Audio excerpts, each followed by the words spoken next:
It's our turn, episode number 88, Good Game Store Experiences.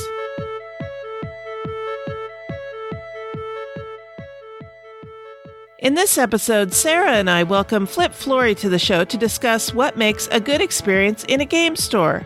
And Sarah tells us about being a guest of honor at Rincon.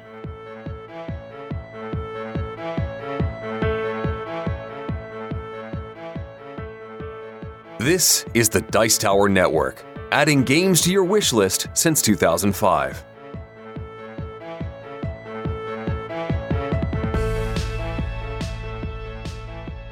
Hosting for this episode is generously provided by our fantastic supporters on Patreon.com. If you'd like to help us out by pledging $1 per month or more, please visit patreon.com/OurTurnPodcast. Every dollar helps us to keep this show going strong. Hi, and welcome back to Our Turn. I'm Cathy Ford. And I'm Sarah Reed. And I'm Flip Flory. Hey, wait a minute. Who's that? Where'd you come Hello from? there. I came all the way from New Hampshire just to crash this party. Wow. All right. That's not the farthest we've ever had a guest on the show, but it's up there. Yep, It was still a bit of a haul. Yep. Yep, absolutely. Well, welcome to the show, Flip. Well, thank you. Flip is visiting us from his own board gaming podcast called Flip Flory's Super Saturday Spectacular. Did I get that right? No, I'm sorry. It is a bit of a tongue twister. It's Flip Flory's Super Saturday Board Game Serial. Oh, that's right. Okay. But it's okay. Spectacular is great, too. We'll call it good. It's a fun show, that's for sure. Well, thank you. All right. Well, welcome, Flip. We're going to start just as we always do by talking about what games we've been playing lately. So, Sarah, why don't you start us off? What have you been occupying your time with? Yeah, I've been playing some lighter games, and one of them is Dice of Crowns. Have you heard of this one? I have this one. I've been playing it lately with Mark. I love it. Awesome. I haven't heard of it, actually, but that's okay. Now you get to hear about it. It's a small game. It's one of those little tiny tin style games. It's not from the people who do the mint tins, but that seems to be a very popular thing, something small that you can easily take with you. Yep. And I really like it. It's got 7 dice, some tokens, a little crown piece. In fact, all of their dice they have 2 so far, Dice of Pirates, which is a much more mean, cutthroat version, or not version, because they're all distinctly different, and they have different themes, and they have different mechanism. But this is your push your luck dice chucker. And in Dice of Crowns, all the players are vying for the crown because the king's dead. So that's what you do. You're all nobles and you're trying to lay claim to the crown. And you do this by rolling the dice. And so the dice sides, on your turn, you'll start off, you roll them all, and you have to resolve the scrolls first. The scrolls are going to go to other players. You get to choose who you want to give them to, but they must go to the other players, and they're resolved first before you continue. Those other players will then roll those dice, and they do different things depending on what shows up. If they get a crown, it helps them out. If they get a dagger, the interesting thing with the dagger is they can actually give it to any player. So they could try to stab you or maybe try to stab someone else. And then the other sides will come back to you. But once you get that resolved, you've got a choice. Or first, you check to make sure you don't have 3 daggers, because that's what ends your turn. If you get 3 of those, that's betrayal. Your turn's over. Dice go to the next person. If you get 3 crowns, you get to earn a claim token. And the whole goal of the game is whoever gets 3 of these claim tokens first wins, at least in the base game. And there's some really cool, fun variant stuff to play with. So you said Skulls, crowns and daggers, right, and scrolls and I'm skulls. trying to remember. I know in the advanced variant, skulls get you fate tokens, and I'm trying to remember what they do in the base game. I think they just earn you more claim tokens. That's right. If you get 5 skulls, you get a claim. I'm sorry, I'm getting confused because there's advanced variants, which once you know how to play the base game, you'll probably want to incorporate because this makes it more dynamic for the game. But yes, so the crowns can get you, crown side actually gets you claim claim tokens, but so can the fate side, which is the black skull. So you just keep playing like any other of these dice chuckers until somebody gets to 3 of the claim tokens. And in the variants, there's like legendary dice rolls. Like if you roll 7 of one kind, some big thing happens. That's pretty fun. And then fate tokens can be used to re-roll dice, which I really like. I always like adding that in. And I think one of the reasons why I'm getting really confused on how this plays is because we're actually starting to help them play test their next one, which is Dice of Dragons, where players are trying to steal gold from the dragon horde, but the dragon's also attacking back. So it's adding an interesting twist, and he's working on cooperative play for that. So we're having fun helping him develop that. And we may have also submitted our own design for a Dice of Game as well. Yeah. That's super cool. So yeah, for those who don't know, nice. I got a chance to meet one of the Seans. This is from Thing 12 Games. I guess I totally forgot that part. Dice of Crowns designer Sean Epperson and Brander Roulette. Published by Thing 12 Games. I got to meet the other Sean, the business side Sean, when I went to Rincon in Arizona, and they helped us out with selling some copies of Oaxaca, and I bought both of the dice games, and we played them, and they're like, well, this is kind of cool. And so I heard about the Dice of Dragons, and I said, well, I'd like to play test that. It sounds like fun. And then Will was like, these are kind of interesting games that they're making, a series of games that have some core things that are the same and then twists every single time because it's not just retheming the same game. And so he gave one of the Seans sent us their rules of how to create a Dice of Game, and Will and I gave it a stab and we're working on it. So yeah, I give Dice of Crowns a 4. For Dice of Pirates, because it's more backstabby and really doesn't play well 2-player, I have to give that one more of a 3. It's got its audience, just you need to play it at the higher player counts. Now, have you played Dice of Crowns at a higher player count? That's a good question. Have I? Yes, we did play it with 4 players. I haven't played it at a higher player count yet, and I'm eager to see how it plays. Yeah, it can be a little chaotic, but that's kind of the nature of these games. I'm trying to remember. People were just, the whole concept of the dagger can be given to anyone. Most of the time, people just gave it back to the person. I only played it once 4-player. So that's one thing I haven't really experienced much is that choice of when it's not your turn and you're rolling the dice and you're giving the dagger potentially to somebody else. We did with Dice of Pirates, we played that 5-player, and that one was really, really crazy. I thought it was going to last a lot longer, but it ended in 2 rounds and somehow I won. Those are the best wins. You have no idea how it happened. Yeah, pretty much. Have you tried playing this one with your colleagues at work? Not yet. I am hoping to take this one. I think this one would be a good choice for them, not the Dice of Pirates. I think that one would confuse them. Probably. They're on that casual side where, unfortunately, Ladder 29 never worked with them at all. They got very confused. But they like Sushi Go, so it guess it really depends on the complexity. Sure. So this looks like the perfect type of game to take to work, and it looks like a cool little. I haven't played it, but I'm looking at pictures of it on BGG, and based on your description, it looks like a cool little dice chucker. It's very small and self-contained, which is awesome. And I have actually just recently gotten into the habit of bringing small games that I find interesting into work, and I just set it on my desk, and I wait for somebody to walk by and be like, "Oh, what's that?" And I'm like, "Oh, well, I'll tell you all about this." And I got people to play Skull, and right now there's Box of Rocks, which the Family Gamers gave me, sitting on my desk presently. So yeah, it just kind of sits there waiting till somebody comes up and just kind of pokes at it. So this looks like that'd be perfect for that kind of thing. Yeah, and if you like both Dice of Games, I didn't try it. There is a way to play Dice of Crowns with Dice of Pirates. So that's one of the things they're trying to start doing is integrating. I don't know to what extent the Dice of Dragons will integrate. We've only been play testing the base rules and the co-op rules. So, but I find it interesting. This whole Dice of line could have some potential for a lot of fun. That is super cool. And I like the fact that there's a series, and you're seeing a lot more of that these days. And it just makes learning the next game much easier. And kind of, and it's, it's a good selling point, too. Exactly. It's like you already know how to play. Just learn the twists. Exactly. That kind of thing.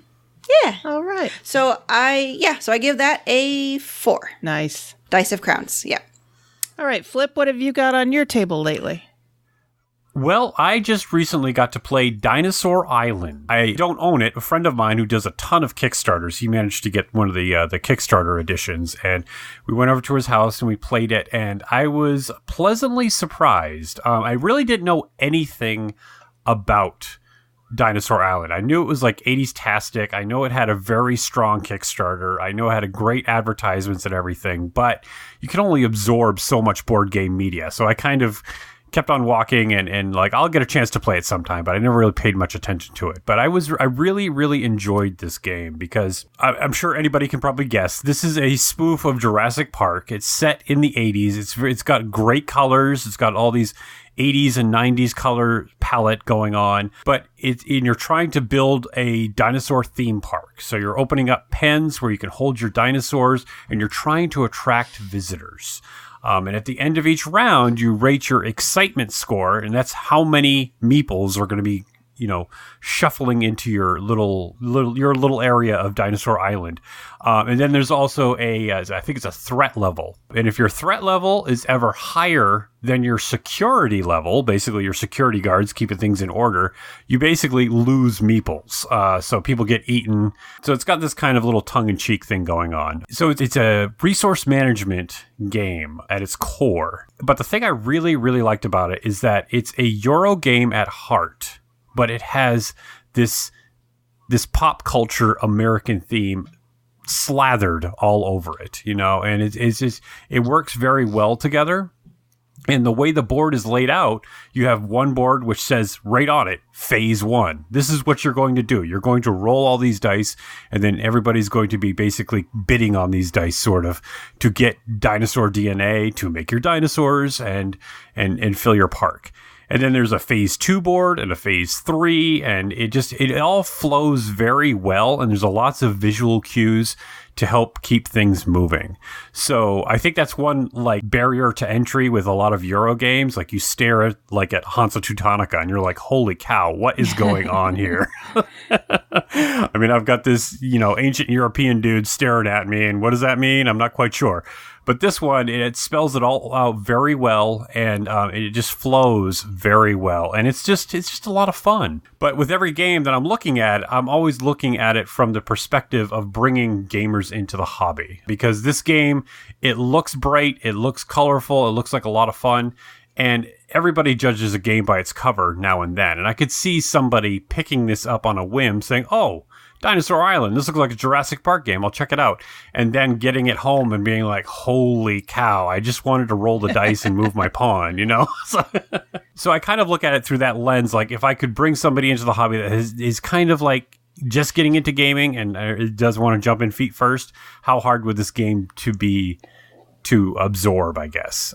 So I gave this game a rating of 3.75 because I really did like it. But I do think there are a few things that kind of need to be tweaked. And they seem like small gripes, but like the test tube tracks that you have to hold your dinosaur DNA, there is a 0 slot where you put your cubes, which at least 2 or 3 times during the games, people miscounted their dinosaur DNA because they were counting their 0 slot as 1. You see, and it was so easy to do. And I know that sounds like a small gripe, but that can be huge because you have certain criteria you're trying to hit to win the game. And the dice are nice. I like the meeples. He had Kickstarter version with like the metal coins, which I don't think is standard, but they were just beautiful. Yeah, that's why I gave it a 3.75, just based on that small gripe and the fact that it's kind of self-defeating when it's like looks so fantastical and fun. But yet it's this Euro game at heart, which I love personally. But I don't know. Maybe I'm being a little harsh, but I stand by my rating. 3.75. Okay, that's fair. Yes, and it's good to explain your perspective. That tends to be my perspective a lot of times, too. Now, I've heard good things about Dinosaur Island. I haven't had a chance to play it yet. My friend Dwayne is waiting for his copy to come, and I haven't heard that it's arrived yet. Yeah, it's a really good game. I think for the average listener of this show, I'd say it's a 4.5. But for my personal perspective, I'd say it's a 3.75, just to make the rating system a little more confusing. And I forgot. It's put out by Pandasaurus Games, and it's designed by Jonathan Gilmore and Brian Lewis. Brian Lewis. Okay, great. All right, so my game, I think I talked about this when we first started this podcast, and I try to play this game about once a year, but sometimes I find it hard to get to the table. And it is called Professor Pugnacious Portfolio of Perils, Pugilism, and Perfidy. The game of Victorian combat. The card game of Victorian combat. And this is a steampunk-themed card game. It's a deck builder. And you are all students of Professor Pugnacious, the foremost monster fighter in Victorian England. And you're, of course, rivals with one another. You want to beat each other out and prevent each other from, capturing the most monsters or killing the most monsters. And so not only are you out trying to battle creatures in sort of, who are from the macabre side of things, but you're actually also trying to sabotage your fellow students in their efforts to fight monsters. So that right there kind of lends it to a little bit of a lower rating. I don't like the idea that you're all friends, but not really. It's like high school all over again. Exactly. So let me start with, this was designed by Thomas Elliott, and the art was done by Andrea Renace. Andrea Renace. And it's published by Sixpence Games. I enjoy this game. I enjoy the theme. It's a deck builder. It was the first deck builder I ever played. My problem with it is in the art. It is great steampunk art. It is fantastic steampunk art. The problem that I have with it is that you have to play this game in a very well-lit room because the cards are all dark. And that makes sense, sort of, but from an accessibility point of view, it was hard for one of my friends to read this stuff until I turned the lights up. So, it's got the steam-powered gadgets that you have to fight these monsters. It's got the Edison light bulbs on it, which are great. There's use of metallic gold and silver. The problem there is that there isn't a whole lot of contrast between the gold and silver. So it's sometimes you're looking at going, what is that? That can be huge. Yeah. The font is really small on some of the most important parts of the card, which would be telling you what the cards do, what they provide. So in this game, you start, like with most deck builders, you start with 5 skill. I think it's 5 skill and 3 fight. And then you have a market in front of you. Each player has a market in front of you of, I think it's 5 cards. And those are things that you can buy to help you win. They're either allies or they're gadgets or things like that. And they all add to your skill or your fight, sometimes and your fight. They can also add your ability to make your opponents fail. And they can also grant you the ability to draw cards from your deck. And I'm holding one in my hand here called the Renaissance Man. It's got a cute little flavor text at the bottom. It says, "I'd rather have a lot of talent and a little experience than a lot of experience and a little talent." And the Renaissance Man gives you 1 skill, 1 fight, 1 failure, 1 draw. Not everybody does that. That's an unusual card. I just pulled it out because it told me what all the little circles mean. There's another one here called Industrial Espionage, and it gives you an additional skill. Now, skill in this game is also your money. You use your skill to buy different cards like Renaissance Man and Industrial Espionage. There's another one here called You Go First, and it's got 1 fight and 2 failure, and basically it's a sabotaging your opponents kind of thing. I know for a fact that Sarah would not enjoy this game because she's too Careberry.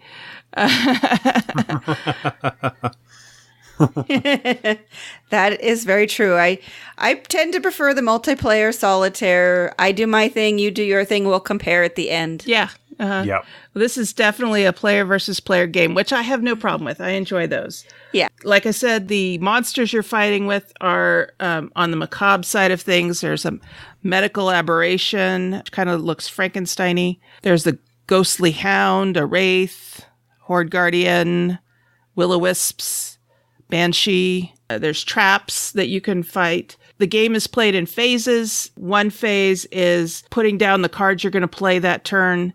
And you try to group them by type, like skill and fight and failure and things like that. But then there's overlap. So if a card has skill and fight on it, you can use the skill for one thing and you can use the fight for another portion. Then the next phase is buying things. So you have these 5 cards in front of you that are things that you can buy to add to your deck. And you do that. Then you do the fighting. So you're either fighting a practice dummy or you're fighting a monster. And then there's the big boss monster that is really tough. And so you're trying to build up your deck so you can take on the boss monster. Now, if you take on the boss monster and you fail because your opponents gave you a bunch of fail cards, then you cannot be the next person to challenge the boss monster. You have to wait until at least one other person challenges the boss monster. And then after everybody's done their fighting, then you take the leftmost card in front of you and you pass it on to your neighbor to the left. And you take the card from the neighbor to the right.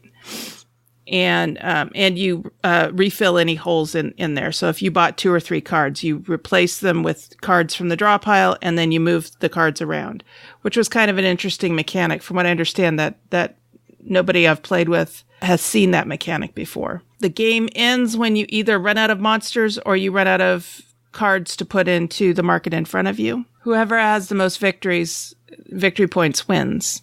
You get victory points. So yeah, my biggest problem with this game is the accessibility of the art. There are these little tokens where you announce what you're going to do when it comes to the fight phase. You know, which monster you're going to fight, 1, 2, or 3, or are you going to go up against the practice dummy? I noticed the last time I was playing them that the color seemed a little different on the back of one of mine. And so I was kind of looking at it in the light, and I realized there are actually 4 different colors here. But they're close enough to each other that you can't tell. And I'm talking like red, blue, green, and what's the other one? And the other one must have been black. But they all look black. That's not good. With just a tinge of color. So, yeah. That's terrible. So I have to give this game a 3.5. And like I said, I enjoy playing this game. My friend Lexi loves playing this game with me. And I really enjoy it. If it wasn't for the art, and the accessibility of the art, I would probably give this a solid 4, if not higher. Oh, the other problem I had with it is the rule book is a little unclear.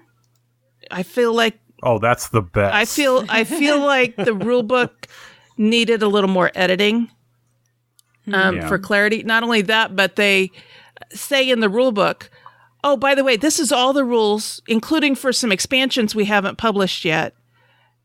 And we don't include the rules in the expansions, so they're all in here. And I'm just like, no. Okay.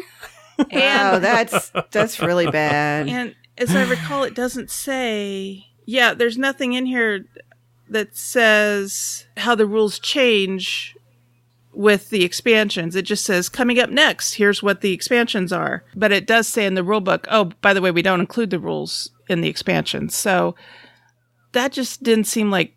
I mean, it seemed like advanced planning, but just not great advanced planning. Yeah. Yeah. Not good. And that also, too, if they don't include rules or something in the game to tell you, what expansion it is for, you don't know what expansions you have because they don't mark the cards either. So I think I have one of the expansions. I just couldn't tell you which one it is. Oh, I hate that when you have like expansions shuffled in and you have no idea, like they don't mark them or differentiate them. That's the worst. Right. And the other thing is the base box was big enough for the base game. But they knew they had these other expansions coming out. And if I remember right, I bought the base game and the expansion at the same time. And when I combined them all into the base box, it didn't work. And so I had to go out and buy a different case for the game. And the box is long gone now. So I just hope that if they're still making games, they've learned a lot since then. I hope so, too. This one came out in 2013. And this was probably one of my first purchases as a serious gamer. Well, I mean, graphic design is so crucial because, less is more. And I've learned over the years that if you can't glance at a board or glance at your hand and within a few seconds know what everything is doing, it just kind of kills it. Especially with me being colorblind, I kind of wrestle with that with some Euro games and stuff like that, and that's why I always play yellow, because that's what I can pick up on immediately, and I can just glance at a board and know what's going on and know where all my pieces are. But when you have like muddled colors or bad artwork or even different types of text on or fonts on one card, that kind of breaks the flow, and I don't know. It's an art form, basically. Just basic graphic design and effective graphic design is an art form, and it's something people need to pay a lot of attention to. Yeah, it's crucial. And nowadays, there's no reason why everything shouldn't be double-coded. Nothing should ever be color-coded by itself. There should be symbols that go along with it. Yeah, so, I mean, as far as the bidding tokens are concerned, there was no reason to make them different colors because colors aren't a factor in this game. You know, what color you're playing is not a factor. But having them be different colors but not close means that if someone picks up on the fact that they're different colors and you haven't given each individual a separate color, they could learn what your red token is, even though red's not really obvious. The other thing, and this is something that I learned from you, Sarah, listening to you talk about game design, the price of the cards is in the upper right-hand corner.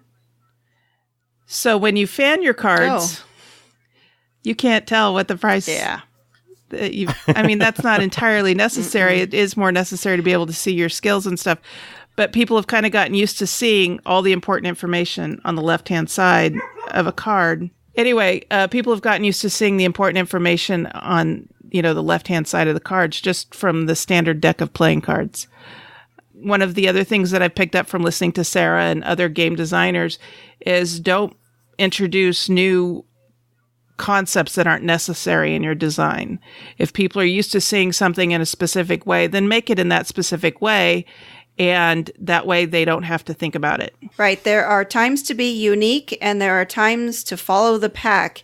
And making information easily digestible is when you should follow the pack so that it's not like you're saying, Flip, it's not a big barrier to entry.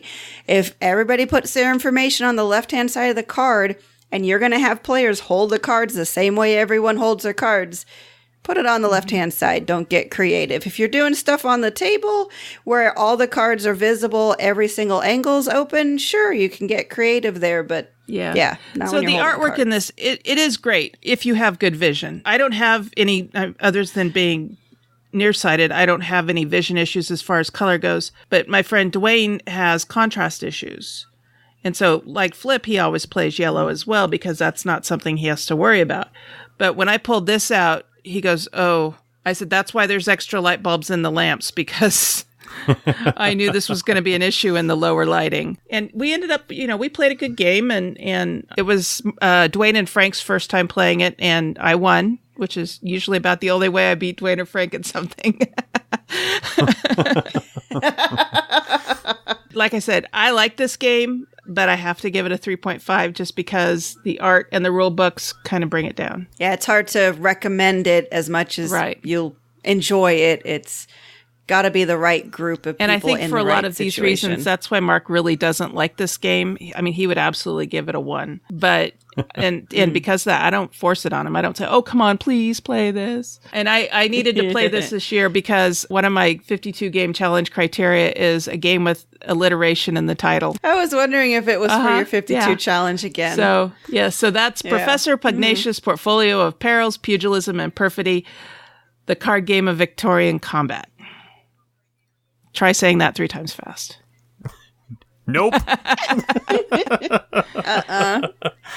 I couldn't even say that one. The name is what caught my eye, and the fact that it was Victorian steampunk, it was just too intriguing for me to pass up. And it will be staying in my collection because I do enjoy playing it, and I have a friend that enjoys playing it with me, and it's got some interesting mechanics. So that's Professor Pugnacious, and that's what we've been playing.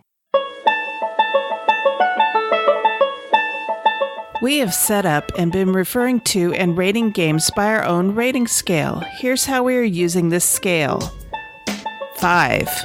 Buy this now. 4. A good solid game. 3. Decent with some bugs. 2. Has great potential as kindling. And 1. Give me back the time I spent playing it.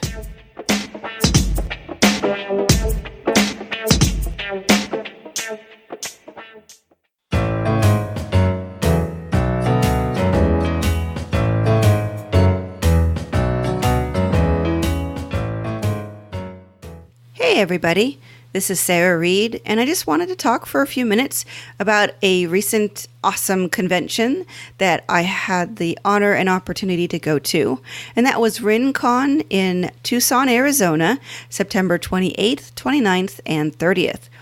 I was very honored because they invited me to come as a guest of honor as a female board game designer. And that was a really cool experience for me. Not anything I ever expected would ever happen. And I just wanted to share for a few minutes about what I did, what I experienced, and maybe encourage you to check out Rincon or other local conventions near you, and maybe talk to some organizers about some things that they could do to make an inclusive space. So first of all, it started Friday about noon, although my day started a little bit earlier as I got to help set up Thing 12 games in the vendor area. This was a convention that I believe had about 600 people attend in total, like unique people over the course of the 3 days, and that did include volunteers and vendors and then all the attendees.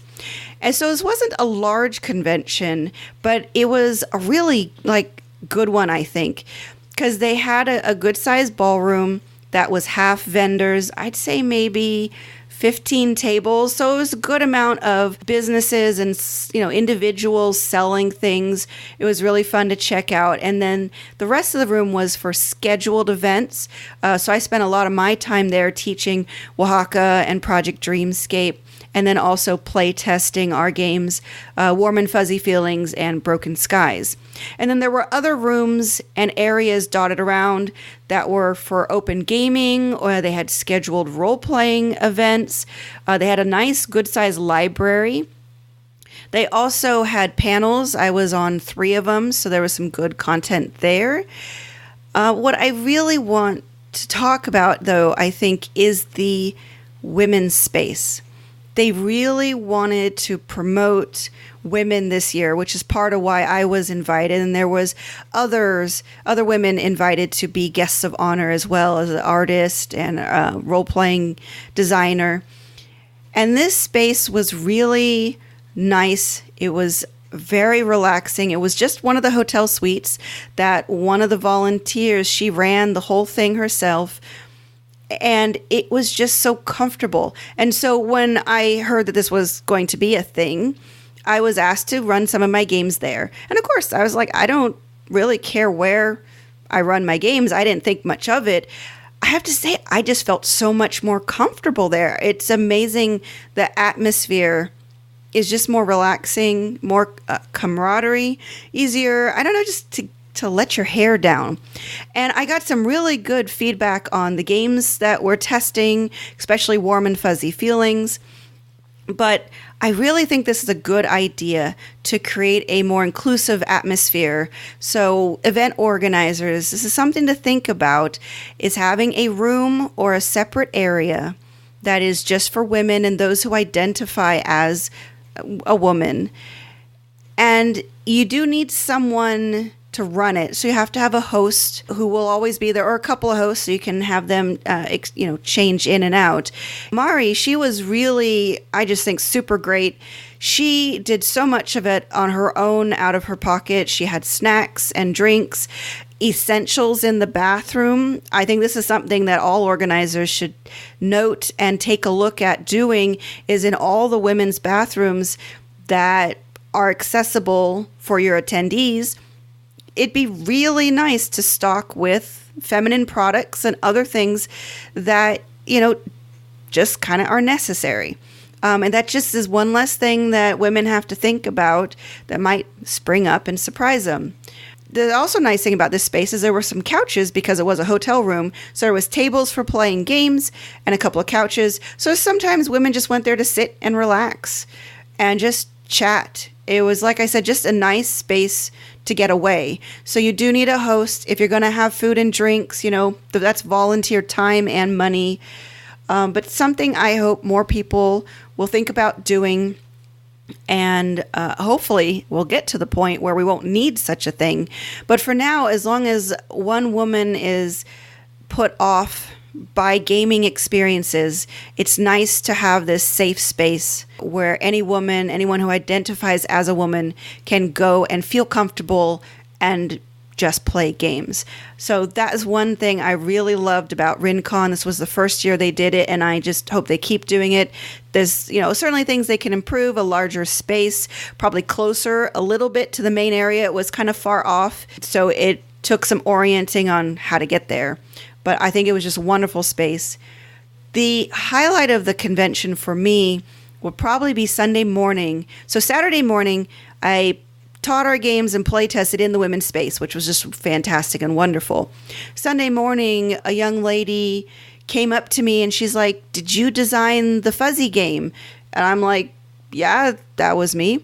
And she said that the women in the room had been talking about it ever since I taught it, and she wanted to play it. And I was excited because, wow, someone's actually coming to find me. Not only just someone, a young woman who, that took a lot of guts to go up to a stranger, even another woman, but a stranger, and say, "Hey, I'd like to play your game."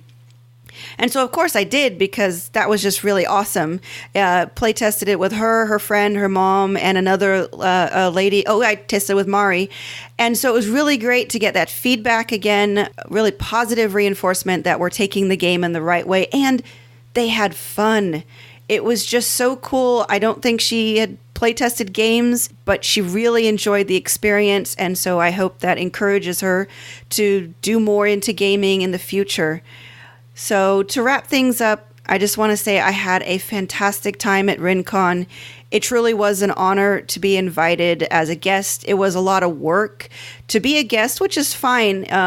For me physically, I did have to make sure to manage myself because my health is not that great. There was a little bit of a downside that Will couldn't come with, but that's okay. We'll maybe next time figure it out. But for now, check out Rincon, Tucson, Arizona.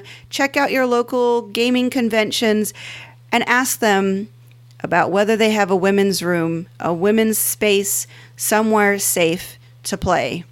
I think this is going to be a good trend. Thanks for listening.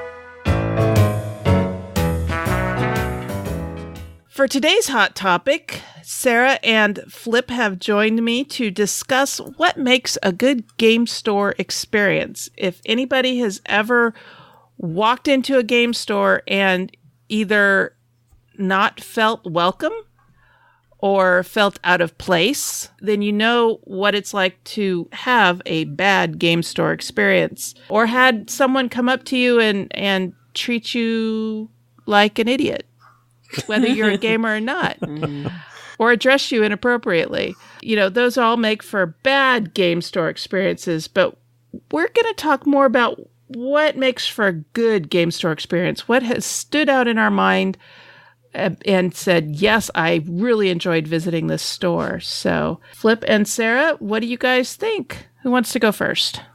Well, I'll have to say for me, because I have such a large collection already, I'm looking for, a lot of variety in what they're carrying. because I probably already have most of the games that most, standard game stores would carry.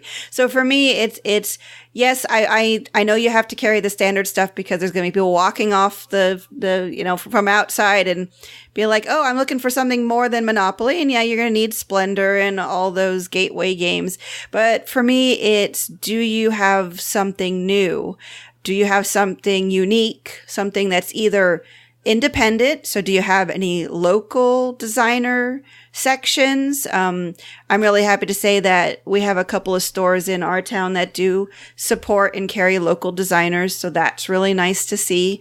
And then also, do you have the newer games, the ones that just came out, because those are the ones that I don't have. So that's something that I'm looking for in a good experience, because the main reason to go to a game store is to shop. And so those are the type of things I'm looking for. Cool. Flip? Well, I've given this issue a lot of thought. Probably about 10 or 12 years ago, I actually went through the heartache of putting together a business plan to open up a game store. And my end result was I should not open up a game store.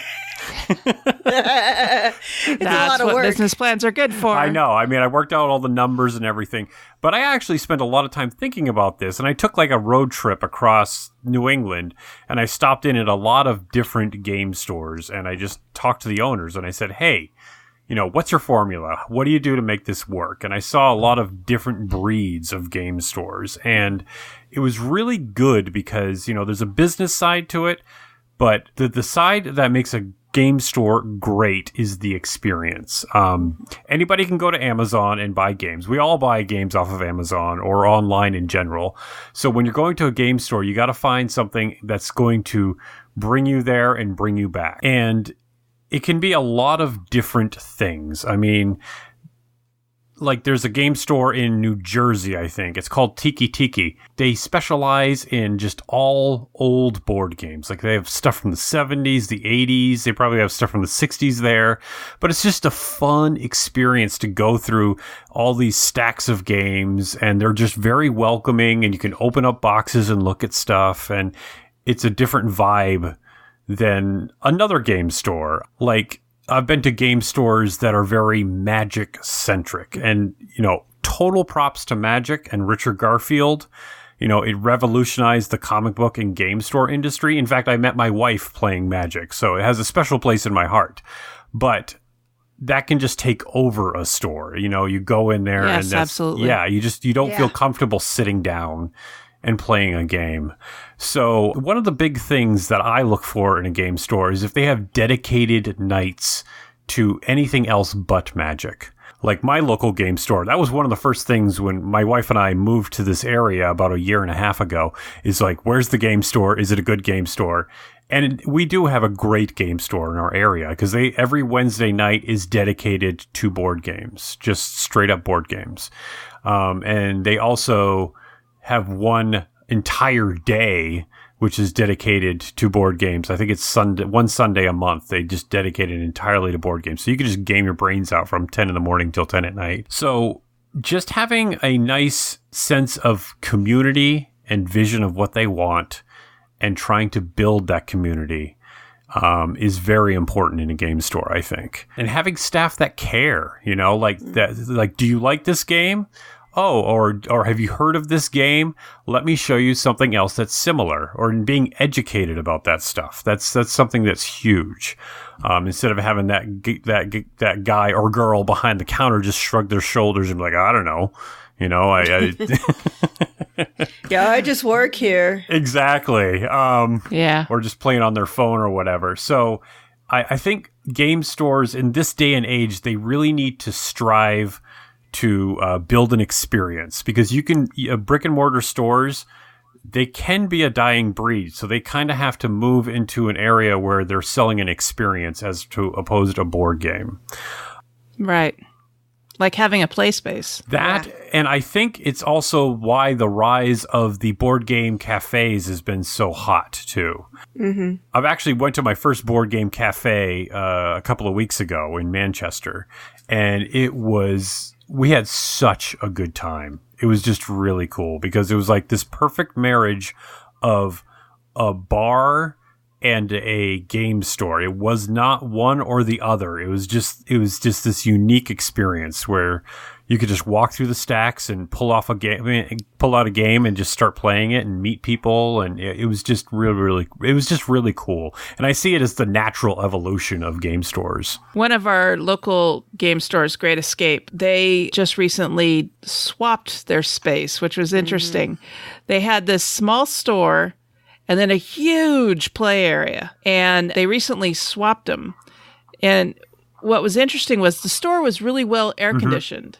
The game space was not. Yeah. So when you would come in the summer, you weren't staying very long because it just got, and they had these huge fans blowing, which doesn't make for great gameplay. That you're trying to get the air moving and keep people a little cool so that they'll stay, but it didn't make for a great one. So now they've swapped the two spaces. The store is in what used to be the game space. And interestingly enough, they've extended the air conditioning into that area. And it just makes more sense to have the store there. They've been able to expand their inventory. It's a little less cramped. And then they put the game space in the area that used to be the store. And, when I was there the other day, I noticed there weren't as many Magic players.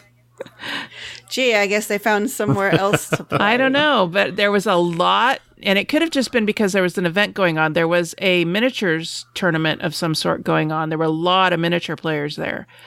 Yeah, they do support a lot more. I think that store has really shifted over the years, be more miniature based, which I think is really cool to have a home for that type of group, because I don't see that very often in stores. It's usually Magic or board games. And it's really cool to see. I used to go in there. I haven't been in there in a long time, but they'd have tables set up with all the terrain. And that's just really cool stuff. Yeah. Interestingly, even though they've moved the gameplay area into a smaller place, that side of the store is smaller, it still works really, really well. They also went and replaced all their chairs. Oh, really? Yes, they used to have these rickety little folding plastic chairs. Metal or plastic? Yeah, and if you were above average weight, you were not going to be comfortable on this. And if you were far above average weight, you weren't sitting on these because you would just end up on the floor. And then they had 4 or 5 like stout wooden chairs for some of the bigger players, but they only had 4 or 5 of them. They've replaced them with stacking chairs with metal legs. Oh, yeah. nice. So, it doesn't matter what your weight is. You're going to be relatively comfortable while you're sitting at their tables. And that's huge. Oh, that's right. Yeah, I think, yeah. No, I was going to say that's really important to me, and why, unfortunately, I haven't spent a lot of time at Great Escape is temperature, feeling comfortable, whether it's the furniture, the environment, just like you said, air conditioning or heating when it's cold, and that kind of comfortableness. Because like for me and Will, is we can be comfortable at home playing games, so a store has to be more comfortable than home, because we've cultivated our house to be a center to have people come over to play games in our house. You have to be better than my house to get me out of my house. So that's a hard thing to beat. And I think, Flip, like you were saying, the board game cafes might be a way to go, because then I'd be able to have food that I don't have to cook myself. I don't have to clean it up myself. And then there's lots of games there. Like I said, we've cultivated our house. So board game store, to get us there to play games, it definitely has to be, like you said, an experience in total. That brings us. And when I say an experience, it's not like you're going to have a butler waiting at the front door as soon as you walk through and your meeples, sir. What? No. Blue for me, delightful please. Choice. But no, an experience is it's a dozen little things, going from the chairs to the temperature to the lighting, to the noise level, just to the general attitude of the staff and your selection as well. I've been to a lot of game stores where they have all the new hotness, and it's just, it's all there. They have every flavor of Magic card going back 15 years, and they've got all this stuff, but it's all kind of cookie cutter. I love the game stores that I go to, and their collection is a bit erratic. Like we stopped in, where were we? We were in Worcester, Mass, and we went to this place called That's Entertainment, and it was this gigantic warehouse of pop culture stuff. They had everything, but their game selection was varied, I'd say. It went back probably about 10 years. Like, you'd find interesting things on there that you hadn't seen in quite a while, just sitting there. Wow. And I guess the older a game store is, the more seasoned it is, and I love that stuff because I read this great article where this guy said, you can tell how old a game store is by just looking through the stacks and finding that old copy of a TSR Dungeons & Dragons module that never sold or something like that. So I like game stores like that, they just kind of... It's kind of hard to quantify. If it's more of an experience, more of an exploratory thing. And if you find those gems that you just have never seen anywhere else, I love that stuff too. Yeah, we have another game store in our area that started out as kind of a little hole in the wall kind of place. Game Getaway is what I'm thinking of, Sarah. Mm-hmm. And in fact, their front door was a TARDIS from Doctor Who. And it literally said on over the door, it's bigger on the inside. And when you walked in, I mean, it was tiny by any store imagination, it was tiny, but it was floor to ceiling games around the whole edge, in the middle. It was floor to ceiling games. And I found games there that I'd never heard of anywhere else. And I think that's the story you were talking about, Sarah, that carries local game designers. Yeah. Well, because of Ron that we even have a game design group. Short aside, a bunch of us were coming to his store individually back when he was actually over in Citrus Heights by the mall. Mm-hmm. He had a much nicer, larger store, unfortunately a terrible landlord. But each of us was coming in individually saying, hey, we're thinking about doing this game design thing. He eventually said, hey, y'all need to talk to each other because you're all game designers and you should just meet here. And so he got us started. I continue to run it, but he's the one who got us all to meet. He organized the first monthly meeting, and then I've just been going since, it's been years now, 3 or 4 years. And we've tried to follow him as he's had to unfortunately change locations. But when he went to that really tiny one with the TARDIS door, there was like 2 tables, and we were like, we can't do a game design meeting there. But his newer place, which is just down the street a bit, is much nicer, and we meet there. And I was going to say, that's one of the other things that's important to me as a game designer is, does this game store support local designers? Is there a game design night or a group that meets there frequently? That's also really important to support, those old finds that you can have, but then also the new upcoming future of board games, right, I think is also really important. Yeah. One of the things I found out about Great Escape was that they have a chess night, which I thought was kind of cool. Oh. And now that Game Getaway has moved to that other store, it's still floor to ceiling games. Oh, but it's not this tiny little hole in the wall anymore either. Mm. And it's a great looking store. Mm-hmm. Another one that is kind of a long time treasure in our area is Viking Hobby. Have you been to Viking Hobby, Sarah? Oh, yeah. This is another one that is a little hole in the wall, and board games aren't their only gig. When you walk in, on the right-hand side of the store and in the middle of the store is all this hobby model stuff, for building like model ships and model airplanes and planes. And then there's some, on the far right-hand side, there's, I think, some miniature gaming stuff, the terrains and stuff like that you can, the pieces to the terrain that you can buy to make your own. But on the left-hand side of the store, behind the counter, is board games, floor-to-ceiling board games. And then on the counter, they've got the smaller games, like Packs of Flux and Gloom and things like that, and the smaller little games, and then some featured board games that they've placed on the counter as well. But if you want to look at a game, you have to ask the shopkeeper to pull it down for you because it is behind the counter. But they are so friendly. That's cool. Oh, yeah. And the really cool thing that really I wasn't expecting, because they're older folks and they have all these, models and board games, older stuff. They support Kickstarters. And so I was looking at their wall and I'm like, wait a minute, that Kickstarter just came out. And so that's really cool to me that they're, I don't want to say this, but they're hip. They're hip to it. So I don't know, it's cool that they've got their niche, because this store is 2 aisles. You go down the right aisle, you go down the left aisle, and that's it. And yet they've got this little niche and they do really well. So yeah, it's like you said, Flip, it's that something different.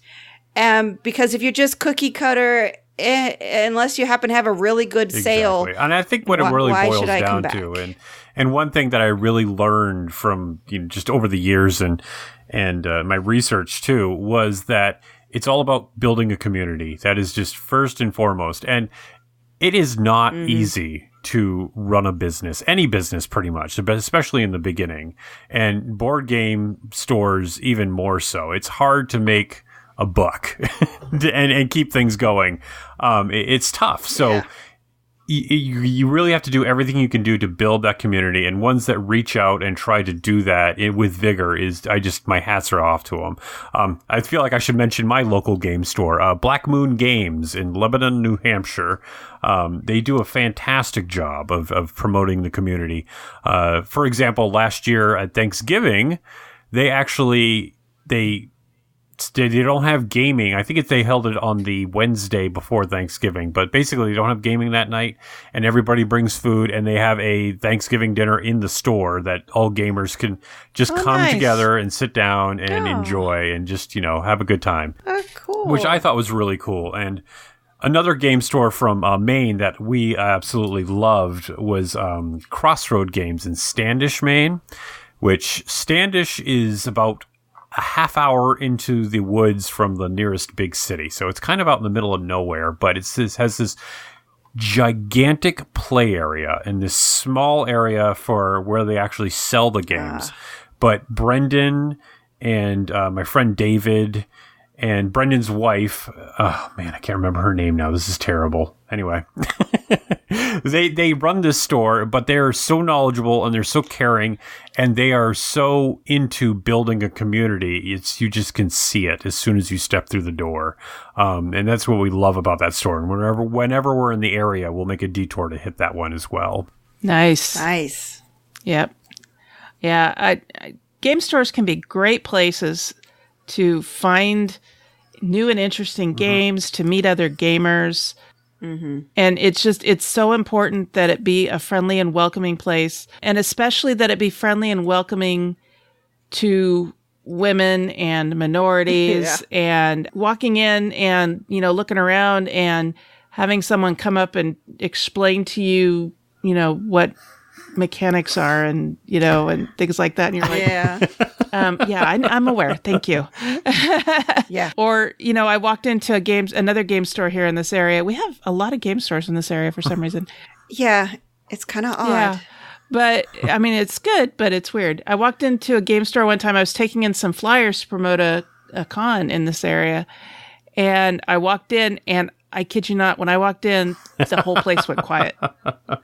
And there was a ton of Magic players there, and there was one woman in the entire place, and she was behind the counter.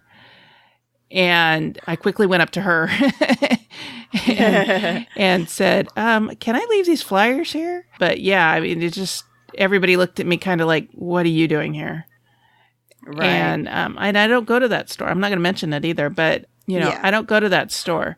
Yeah, exactly. That's not a welcoming environment when you've got, and I mean, part of it is going to be the people running the store, because they're going to cultivate the customer base. And if they're always supporting a certain type of group of people, and I'm not saying it's just Magic the Gathering people, but I mean, that happens to be one of the largest groups. Yeah, it is. They tend they tend to be a bit more on the negative side. It's like sometimes it feels like there's just a cloud of negativity around them. So it doesn't make it a very welcoming feeling to walk into a store like that. I know I tried playing Magic the Gathering when I was in high school. That's where I started playing it. And being the only girl, because it was high school, you're still a girl, in that group was not pleasant. So after a couple of tournaments, when my friends wanted to do it again, I was like, no, thank you. I'll play casual with you guys because I'm comfortable with you guys and you don't treat me weird. But when you're the only girl in a tournament setting, it's really awkward and not fun at all. So yeah, there are certain stores where if that's the environment that they cultivate, it's not, I mean, they're going to be thriving because there's always going to be Magic the Gathering players, but it's not very welcoming otherwise for building a community. Right. That's true. And the term for that is the clubhouse. You know, you walk in, you feel like you're walking into a clubhouse that belongs to somebody else. And yeah, and I'm obviously not a woman, so I don't know that from that perspective, but I totally get what you're saying. And, you know, there's been plenty of stores that I've gone to, and I just did not feel welcome the moment I've set foot in there. And as far as playing Magic in tournaments, my wife Debbie and I dabbled in that just a little bit. I believe the state tournaments you could actually go to. You just go and sign up, and you can vie for, you know, to get into the top 10 to go on to the regionals. But we went to the main state tournaments a few years, and there was 148 people competing, and this was at Crossroad Games in Standish, actually. And my wife placed like 64, I think, somewhere around there. And I placed 146. And oh, dear. I think the other two didn't show up. Oh. Oh, no. I know. But oh, man. It was just, I just made stupid decks and around stupid cards just to have fun and got my butt handed to me over and over again. I made a squirrel deck once. It worked mostly not at all, but one time it worked, and I had a 20/20 squirrel and a bunch of little squirrels, and I just overran my opponent. Best feeling ever, even though it failed 99% of the rest of the time. So I loved Magic, but I did it on a casual level where I just made things that didn't work most of the time, but that one time it worked. Oh my God, that was great. Yeah, a majority of the time we would play casually too, just with friends and people we knew. But yeah, once in a while we would go out to the tournaments just to check things out and have fun and kind of see the bigger scene. But yeah, I built a deck around pigeons. There was one card out of Visions, which was like mid-90s, and they had a carrier pigeon card in there. I just thought it was so funny that I had built an entire deck around it, which was terrible, but but you had fun. Yeah, I had fun, and there was a lot of people on that scene that are out to win, and they they read up all these card decks and everything, and it just gets way too serious. But yeah, we had fun. Cool. All right. Anything else anyone wants to add about good game store experiences? Well, I just reiterate what Flip said, that having knowledgeable and caring staff is really, really important. Right. I always feel really welcome at the Game Getaway because I walk in. I mean, one thing is they know me because I'm there so regularly. So they say hi, whoever's there. And Ron does have a couple of employees now, which shows that he's doing well. And so it's nice to walk in the door and somebody said, hey, welcome back, just that kind of thing. Or even if I wasn't regular, I know they would say, hey, welcome to the store. Can I help you? That kind of thing. And I think that is really key for setting the tone of how the experience might possibly go in the store. And when you walk in a store and nobody even glances at you, that makes it hard to want to be there. That's true. And you have to be a champion for your own local store as well.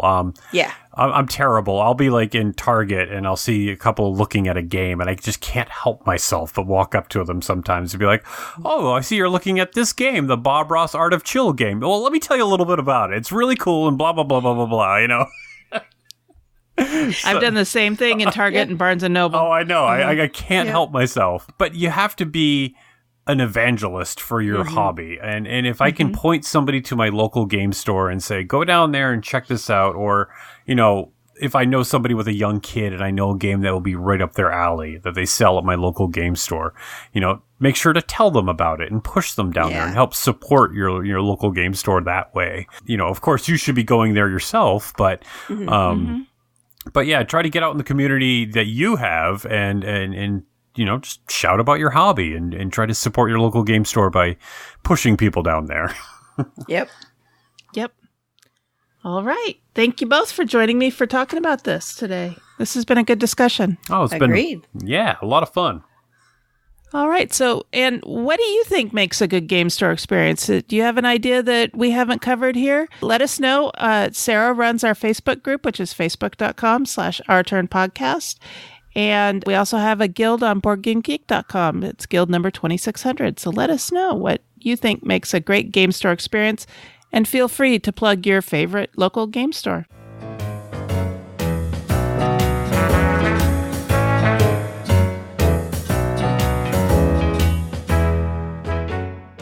All right, so now we're getting towards the end of the show, and we're wrapping things up by looking ahead at what we've got coming up. So, Sarah, what's on your plate in the next week or two? Well, I'm really looking forward to relaxing. It's been pretty hectic lately. We've been it feels like going nonstop, which I seem to somehow tend to do during the middle of the month. So it's nice that we're going to be able to take it a little bit easier. Will got a couple of Lego sets in for review. So we just finished building the Lego Voltron, which was really cool. You build the 5 individual lions and then assemble them into Voltron. I personally I didn't watch it as a kid, so I don't have a lot of reference, but we are watching the cartoon, the new one on Netflix. So now I have some frame of reference and I'm enjoying the cartoon. But now we're moving on to the Lego Winter Village Fire Station. Lego for several years now has been doing Winter Village sets, which are basically, like those ceramic Winter Village scenes that you see. Kind of a Victorian snow scene. Yes, snow scenes, all of it. So Lego's been making those for several years, and we finally got a fire station. So we started working on that. It's got an old-timey fire truck. It's really cute. And then we've gotten lots of new board games, but haven't had much time to sit down and play. I haven't been feeling that great, so most nights we've just been sitting in front of the TV, either watching something or we've got sucked into Dragon Quest XI. We've been playing that nonstop. Absolutely love it.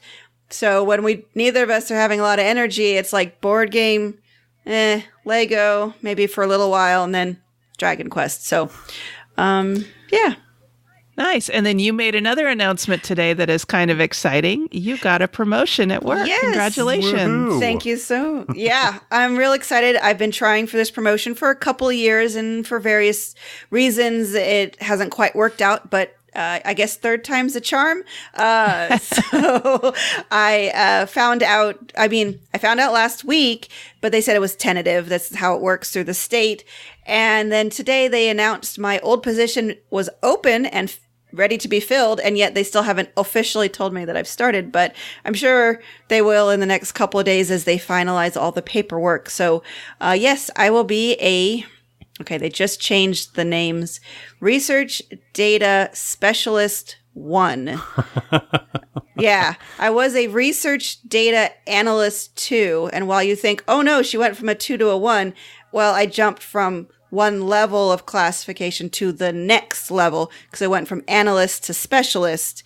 So there's a 1 and 2 on the analyst and then a 1, 2, and 3 on the specialist side. So now I'm at the lowest level of the specialist. Yeah, I have to look at my business card to describe my job title as well. Yeah. All you need to know is I work with data, and now I work with data more. Well, congratulations. Thank you so much. All right, Flip, what's on your plate? Well, I've got lots on my plate. I'm a man of many projects. I always have a lot of little projects going on, it seems. But I'm working on all kinds of things with the podcast, trying to work on that and cinch things up and make it better. And I've got some ideas that I'm kind of working on to put together. I'm prepping for PAX U, which is coming up at the end of November. We've got some big plans there as well. I'm practicing a bit of puppetry. Somebody sent a puppet version of myself to me a while ago.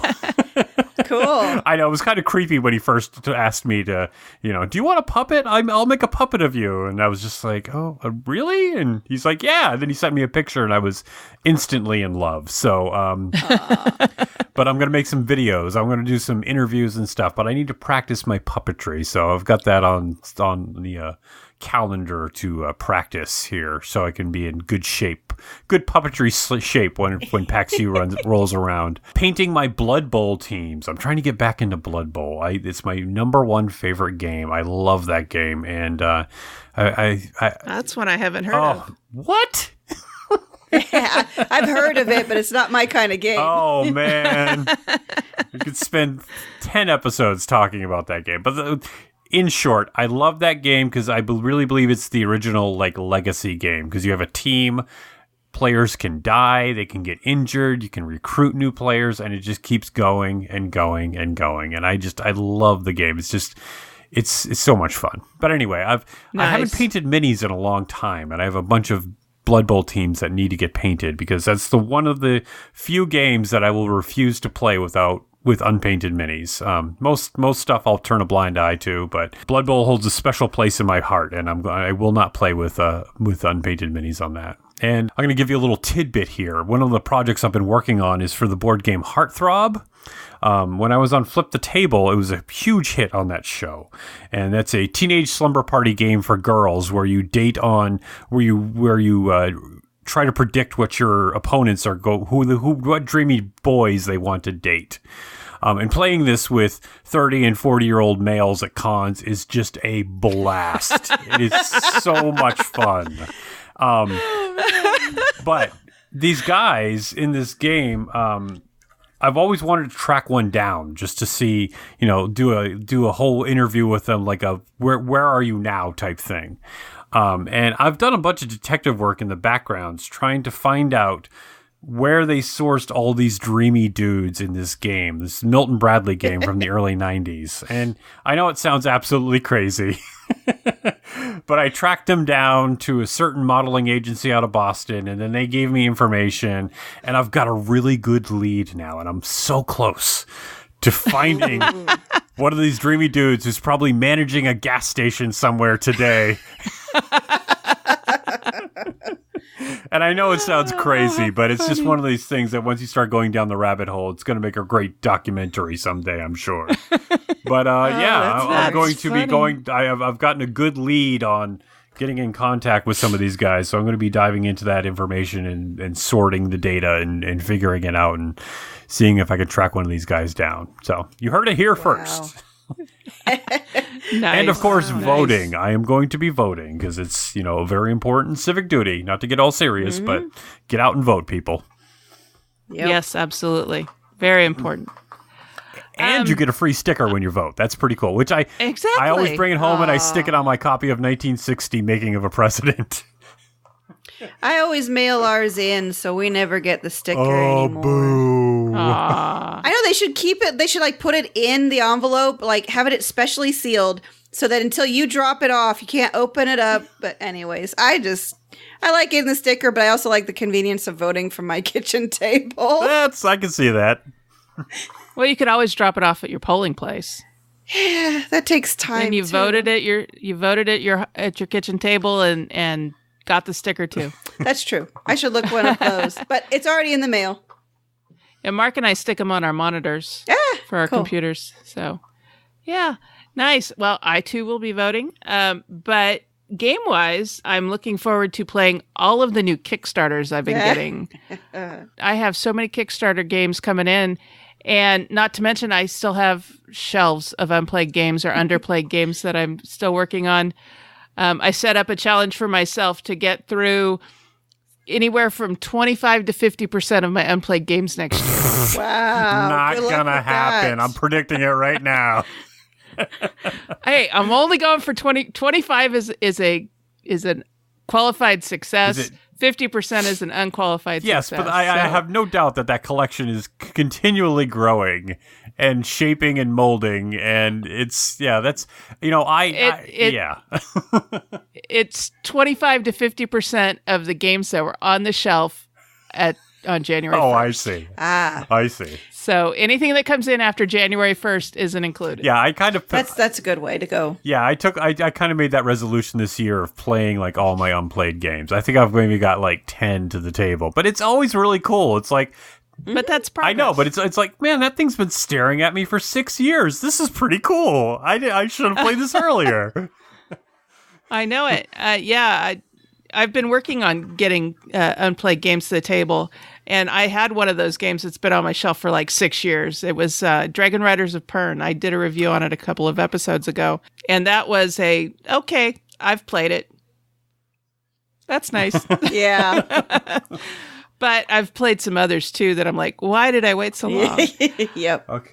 The other thing that I've got going on is, as I've mentioned on the show before, me and Sarah and a bunch of other people are in the process of forming a nonprofit organization to try to grow the board gaming community in the Sacramento, California area. And we got some exciting news recently that the state of California has approved us as a corporation. Woo! Wow. And that was the next step. And now we have submitted our application to the IRS to be declared a nonprofit. Yeah. That is awesome. So we are anxiously waiting for that nonprofit status to come in. And we've got plans for our first event tentatively in December. I've pitched the idea to the person that needs to hear it, and we'll see what they say. But yeah, things are starting to ramp up as far as that's concerned. And it's going to be associated with the podcast. In fact, the organization is called Your Turn Community Game Events. So we're looking forward to putting on events at libraries and pizza parlors and stuff like that, and inviting the surrounding community to come play games. That is super exciting. That is awesome. Yeah. So anyway, that's what I've got going on. And so, Sarah, how can people get a hold of you online? Well, you can finally find me most frequently on Twitter at EurogamerGirl. I also run the Our Turn Podcast Facebook page, and I'm not really on BGG as much anymore, but I am Silva Shadow, SilvaShadoo. And for everybody who is still waiting for the micro badges for the 10x10 challenge for 2018, they are coming soon. We are working on them. Sorry for the delay, but hopefully before the end of the year, they will all be purchasable, and then it won't be so long next year to get those done. Nice. All right. And Flip, how can people find you online? Well, let's see. I was trying to think of a clever joke, but I came up short. Anyway, you can find, we have a website, boardgameserial.com. You can also find us on Facebook, Twitter, and Instagram. And yeah, well, I'm on Board Game Geek. We have a Board Game Geek guild as well. And I am Game Night Maine on Board Game Geek, even though I don't live in Maine anymore. But I guess it's part of me. Who knows? So yeah, and you can also contact me at flip@boardgameserial.com. Nice. All right. And you can find me on Twitter as @OurTurnPodcast. And I also run the guild on BoardGameGeek.com, which is guild number 2600. So please come by and say hi there. And so that's how you can find me. All right. Until next time, on behalf of the entire Our Turn Podcast crew, that was our turn. Now it's yours.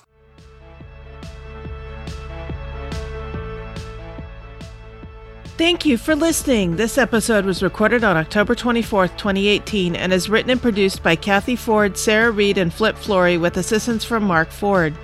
We want and encourage your questions, comments, and feedback. Please call 916-426-2873 and leave us a short voicemail, or send an email to feedback@ourturnpodcast.com. Our theme music was composed by Adriana Crickle. Incidental music was provided by Purple Planet Music. Please check out our show notes to learn more about these talented artists. The material in this episode is copyrighted under Creative Commons Attribution Non-Commercial No Derivatives 4.0 International License. If you want to learn more about the games discussed in this episode, please visit our website at ourturnpodcast.com/episode 88. You can find a list of the games along with links to their listing on BoardGameGeek.com. We are proud members of the Dice Tower Network. You can find out about other shows in the network like the Snakes Cast, the Party Game Cast, or Rolling Dice and Taking Names by going to dicetowernetwork.com. Thank you for your support. If you like what you heard, please tell your friends about us.